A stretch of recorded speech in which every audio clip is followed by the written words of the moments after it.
Eu sou Carol Proner, professora da UFRJ, da Faculdade de Direito. Eu dou aula de Direito Internacional e Direitos Humanos e estou aqui para conversar com você do cafezinho. Olha, o livro está sendo esperado por muita gente. Já tem muita gente nos pedindo lançamento. Acho que nós devemos fazer um lançamento nacional. Ele vai correr aí o país.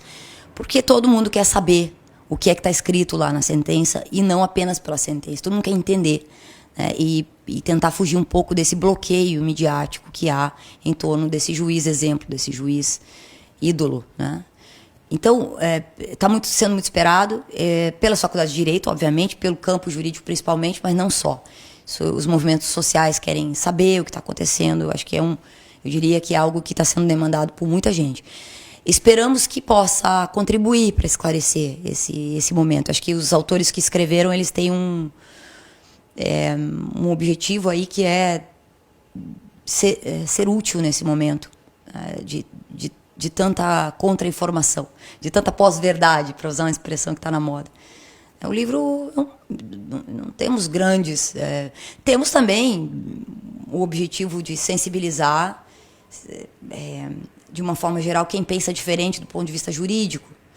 Convencer o tribunal, nós não somos também arrogantes a esse ponto. Eu acho que o tribunal tem sua própria forma de convencimento e a gente espera que ela seja dentro da legalidade, né? Seria uma grande decepção se o tribunal confirmasse a sentença frágil do jeito que ela é. Seria assim... Aí sim, acho que teríamos que escrever um livro um pouquinho diferente. Um livro que demonstrasse uma certa desilusão completa.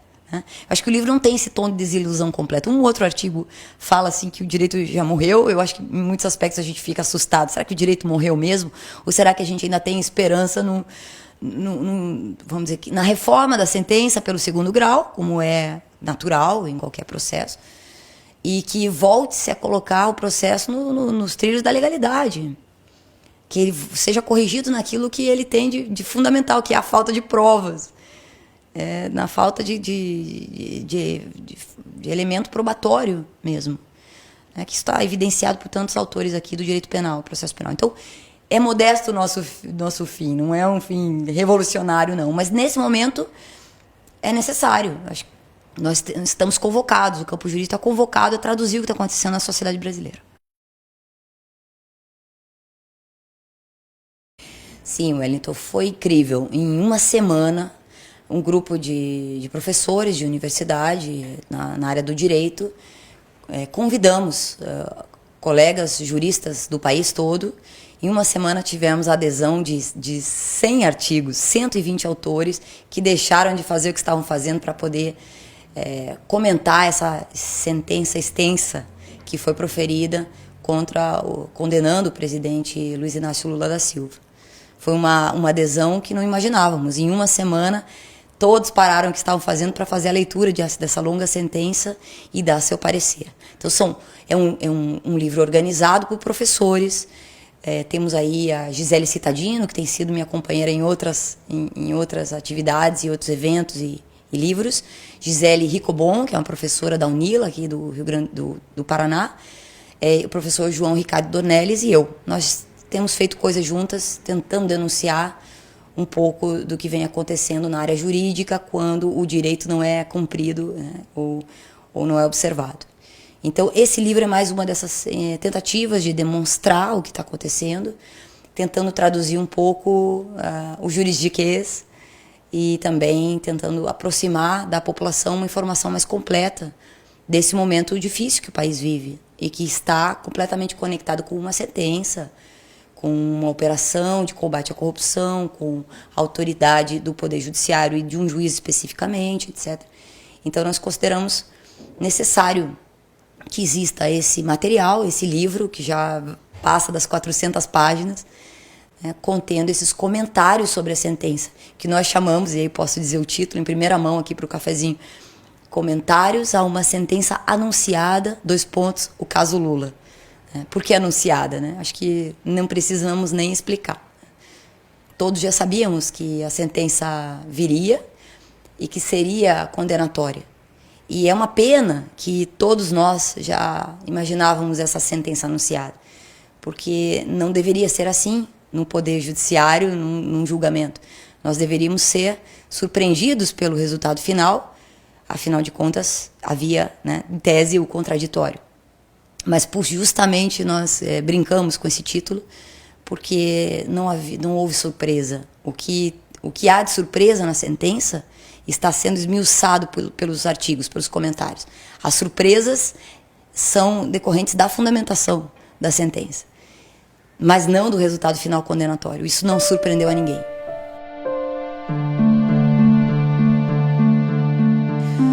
Olha, é constrangedor para qualquer pessoa da área do direito comentar e criticar uma sentença com argumentos duros, como de certa forma são feitos no livro. Ninguém fica confortável. Eu não acredito que nenhum professor na área de direito público, direito constitucional, direito penal e processo penal, direitos humanos, se sinta feliz com um livro como esse. Não é um livro que nos traz alegria. É um livro que nos traz preocupação, né? Ninguém aqui está comemorando nada, nós estamos preocupados com como é que podemos chegar a esse ponto.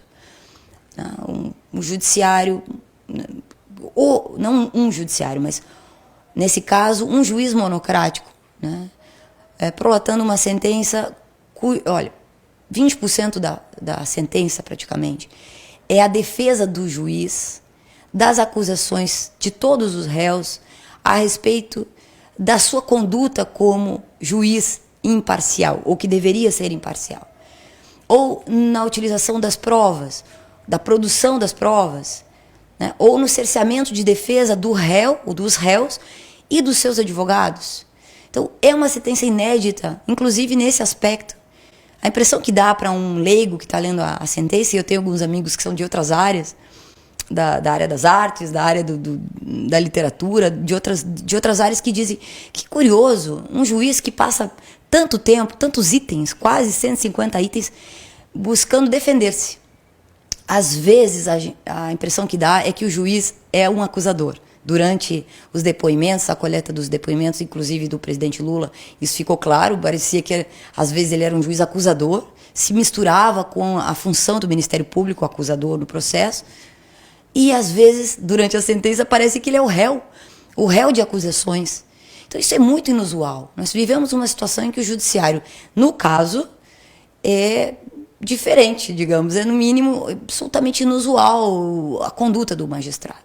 Dentro dos autos, na sentença, pronunciando-se publicamente, tentando fazer uso da imagem conquistada como um combatente da corrupção, que não seria mal, mas utilizando isso, buscando apoio na opinião pública. Então nós vivemos realmente uma situação em que no mínimo, causa estranhamento ao campo jurídico essa conduta desse magistrado curitibano. Temos duas coisas aí. Uma, do ponto de vista jurídico, e nós temos pelo menos 3 artigos dentro do livro que falam do aspecto internacional. É plasmado, é consolidado na jurisprudência internacional, nas sentenças das cortes, tanto da Corte Interamericana, que tem ampla jurisprudência defendendo o devido processo legal, que é uma espécie de princípio guarda-chuva, dentro dele cabem vários outros princípios. É a base do direito à defesa de qualquer pessoa que esteja acusada de qualquer crime, né? E principalmente situações relacionadas aí a direitos individuais, direitos humanos. É também jurisprudência da Corte Europeia. Enfim, isso é uma conquista civilizatória do direito em todas as ordens jurídicas que se dizem democráticas, né? Então, o devido processo legal é uma das acusações que nós temos. Eu tenho um índice aqui, depois posso mencionar alguns artigos reiteradamente colocados como em perigo por essa sentença, não só pela sentença, mas pela forma do julgado, pelo processo como um todo, incluindo a produção de provas, a forma da ouvida das testemunhas, ignorando testemunhas de defesa durante a pronúncia da sentença, ou seja, por vários aspectos. Por outro lado, o aspecto que é indissociado do processo, que é a figura do réu. É impossível separar quem é o réu do processo, ainda que haja necessidade de distância por parte do juiz natural, vamos dizer, do juiz que se coloca como um juiz independente, né, dizer, de quem é o réu e daquilo que ele representa, mas isso é indissociado, é impossível separar, e ele próprio, o magistrado, não o faz, não separa. Em vários momentos da sentença, isso fica claro, em vários momentos da sentença, isso aparece, quer dizer, a correlação do réu que era presidente da República, do réu que é uma figura política e que tem uma biografia ligada ao país.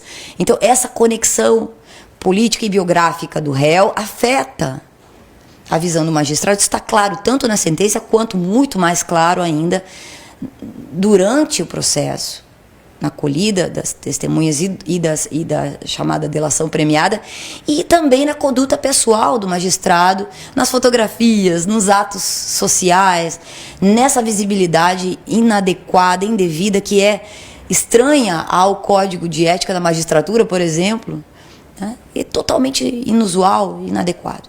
Então, claro que isso choca no plano internacional, né?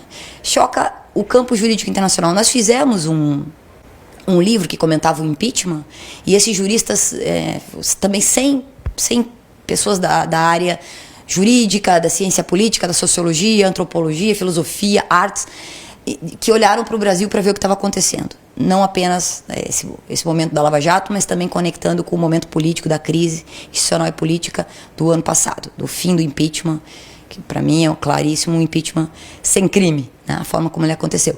Então, esses juristas já se manifestaram. Alguns vieram ao Brasil, inclusive, no Tribunal da Democracia, pela democracia, cuja vítima era a democracia, e fizeram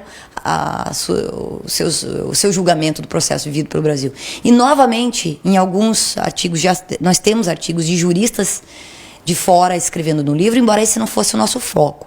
Nós queríamos aqui gente que conhece a legislação brasileira e pessoas aqui de dentro. Mesmo assim, nós vimos os jornais demonstrando que estão enxergando claramente a conexão persecutória que há nesse processo. É um processo carente de provas, é um processo sem provas.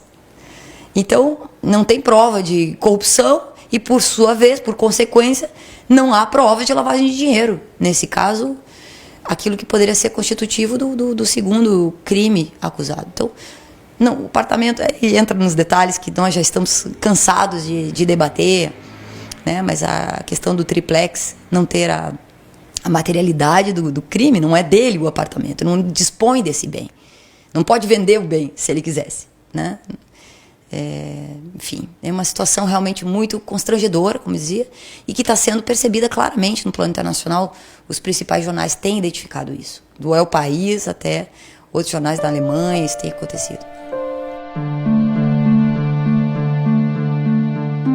Funcionou muito bem, Wellington, essa questão dessas novas formas de comunicação. Então, os grupos de juristas já pré-formados, pré-constituídos no WhatsApp, Telegram, e também o fato da gente fazer parte da Frente Brasil de Juristas pela Democracia.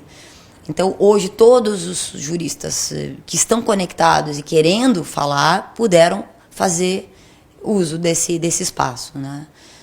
Todos foram convidados. Nem todos tiveram tempo, nem todos se sentiram confortáveis, já que é uma matéria de direito penal. Mas mesmo assim, em uma semana, uma centena de artigos, né, mais de 100 artigos, nós chegamos a 122 autores, é uma situação surpreendente. Chegaram recomendados, não foi uma chuva de artigos, foram artigos quase, eu não diria encomendados, mas recomendados, porque a maioria deles tem um conhecimento principalmente da área de direito penal e processo penal. A maioria tem um conhecimento. Eu, por exemplo, sou do direito internacional e pude abordar a questão pela ótica do sistema interamericano de direitos humanos, junto com a colega Gisele Ricobon. Mas outros, a maioria deles é do direito penal. Eu tenho alguns temas, eu posso mencionar alguns títulos, posso mencionar alguns autores, mas eu acho que nem seria adequado. São todos tão bons que seria uma pena ter que citar alguns e deixar outros de fora. Mas eu acho que as temáticas são interessantes, né? Então, por exemplo, a questão da competência do juízo, competência do juízo no sentido de competência jurídica, né? Não há incompetência subjetiva, mas a competência jurídica é abordada em vários dos artigos, né? A situação se o juiz era competente tendo em vista a temática dos crimes, se conexos ou não, vinculados aí à corrupção na Petrobras ou coisas do gênero. Então isso é esmiuçado por vários autores. A questão do inconsciente do juízo, por que ele está fazendo isso, é uma coisa recorrente. Então é interessante também que mesmo no campo jurídico, muitos artigos trabalharam um pouco a questão psicológica, né? Tem um que até trabalha assim, o título é Freud explica, por que dessa saga, dessa vontade persecutória, que aparece em vários outros artigos, o papel, a figura de um juiz acusador, né? Então, lendo a sentença, isso ficou claro, e também com a análise do processo. O devido processo legal, como eu mencionei antes, também é trabalhado em vários artigos. Quer dizer, nós temos, e aí eu mencionei para você antes um pouquinho quando conversávamos, o que aconteceu com o nosso direito, o que está acontecendo com o direito em geral, com as garantias conquistadas em processo de democratização. Sabemos que a democracia é um processo que sempre pode ser aprimorado. No Brasil nós tínhamos uma sensação que no campo jurídico nós tínhamos avançado bastante. Nós achávamos que estávamos seguros. Não cabe a ideia de exceção. A exceção não pode, não tem justificativa. E aqui não cabe a justificativa de que nós estamos combatendo um mal maior. A corrupção tem que ser combatida, nós estamos todos interessados nisso, porque é o mal de qualquer sociedade.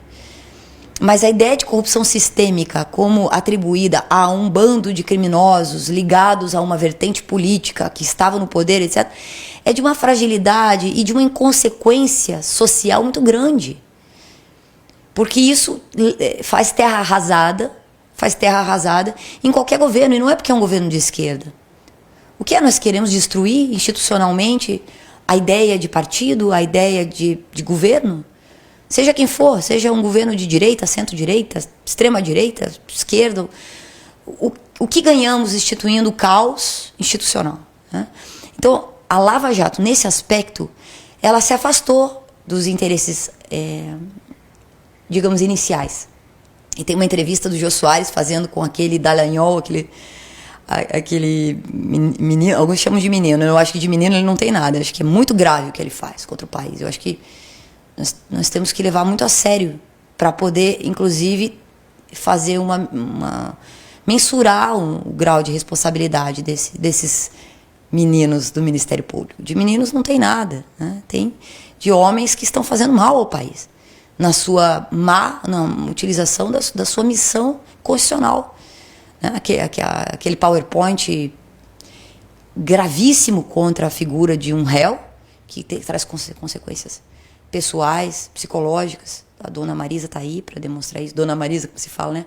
A Marisa Letícia faleceu também por conta da pressão que sofreu, etc. Então, nós estamos correndo riscos, porque o devido processo não é apenas um princípio plasmado na Constituição e no Código de Processo Penal e no direito penal brasileiro. Ele é uma forma, não é apenas a aplicação da norma, é a aplicação justa da norma, é a aplicação digna da norma. Não adianta aplicar o direito, precisa aplicar o direito com responsabilidade, dignidade, conexão com o critério de justiça. É diferente de aplicar o direito, e ainda mais aplicar o direito de forma ampla para combater a corrupção. Não é assim, não é assim. E nós estamos com um risco realmente de comprometimento, já está, né, da imagem de um homem público. De um homem público que guarda em si a esperança de milhares de pessoas que estão agora demonstrando intenção de voto, por exemplo, caso ele fosse candidato à presidência da República. Se nós temos um juízo que leva em consideração as consequências das suas decisões, para além de um caso concreto, é isso que temos que levar em consideração. Ou isso também não é parte de um critério de justiça. Então, o que está em risco aqui é muito grave. Alguns artigos, vários artigos, estão preocupados com a convicção psicológica de um magistrado que se põe a serviço, né, do descompromisso com um critério de justiça. Poderíamos ir além, não vem ao caso aqui discutir outras decisões e outras sentenças, mas nós estamos esse modelo de combate à corrupção no Brasil está todo equivocado. Nós estamos combatendo a corrupção, destruindo as empresas brasileiras, as empresas nacionais. setores da economia. Tem alguns jornalistas que denunciam isso. Eu gosto das análises do Luiz Nassif quando fala isso, por exemplo. Qual é a consequência dessa forma de combate à corrupção, do uso desse sistema de delação premiada que leva o delator que confessa o seu crime ao extremo psicológico? É uma espécie de tortura. Isso tem sido dito, isso é inadmissível, isso nunca aconteceu no Brasil. Então nós estamos inaugurando um novo tipo de processo penal, um novo tipo de direito penal que se distancia das garantias individuais, né? Isso é grave contra os crimes de colarinho branco? É grave também. Quer dizer, só porque são crimes de colarinho branco nós vamos flexibilizar? E isso, por acaso, não é uma sentença que vai ser seguida nas suas, digamos, naquilo que ela vai abrir com permissividade, de seletividade, de autoritarismo, de um juiz persecutório, um juízo persecutório? Isso não vai abrir espaço para outros tipos de perseguição também, ou de utilização por outros juízes, né, em instância monocrática, para fazer a mesma coisa com outros réus? Bom, a consequência maior é o exemplo que ele dá. E isso é evidente quando ele próprio se coloca como tal, né? Quando ele foi ao programa de televisão de ampla audiência como Fantástico, aquele dia eu fiquei realmente chocada, né? Falar com a população, é um juiz que se coloca como um exemplo, como mínimo, né? Então, no momento em que ele julga, o seu julgamento também será levado em consideração como um exemplo. Para o judiciário também. Nós temos legiões de juízes que têm o juiz Sérgio Moro como um exemplo a ser seguido. Então, não é um caso normal esse do caso Lula, não apenas, a gente chama de o caso Lula porque são vários processos que estão em andamento, formando um todo que pode ser chamado de caso Lula, como a defesa do presidente tem chamado. E isso é muito preocupante, porque o juiz do caso, o magistrado, nesse caso, ele tem que ter muita responsabilidade. Suas decisões, por ele mesmo assim desejadas, são exemplos a serem seguidos. Então, se ele é autoritário, como tem sido identificado por vários juristas de grande renome no país, ele levará consigo esse exemplo de autoritarismo e da possibilidade de autoritarismo, que muitas vezes o silêncio das instâncias superiores tem corroborado com essa quase que autorização para esse modo de julgar. Isso é gravíssimo.